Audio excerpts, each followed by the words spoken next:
Welcome to the Tech Egg. Don't get scrambled. Enjoy the video. You start by confirming the essentials: network access, correct password, and server details. This avoids repeated retries. Once done, open Outlook and go straight to account settings so you can inspect the connection. You will check account type, incoming and outgoing servers, and authentication methods. Make the first actionable change now. Disable VPN or firewall briefly, re-enter your password, and toggle use cached exchange mode. These quick steps often restore connectivity immediately. Now you perform deeper diagnostics.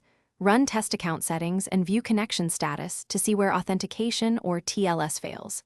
If authentication fails, use repair account and re-enter credentials, or remove and recreate the account as exchange or a map with correct ports and SSL/TLS.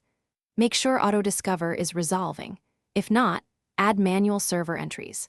Also verify webmail and another device can sign in. Once you isolate the failure, change only one setting at a time to track the fix.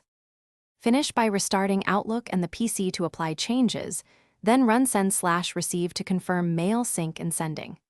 If issues persist, clear the cache, rename or recreate the OSD/PSD file, and run Microsoft Support and Recovery Assistant for automated fixes.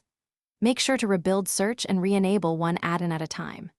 If nothing works, create a new Windows profile or start Outlook in safe mode to isolate add-ins. This single troubleshooting tip usually reveals. Thanks for watching. Consider subscribing if I helped unscramble your problems.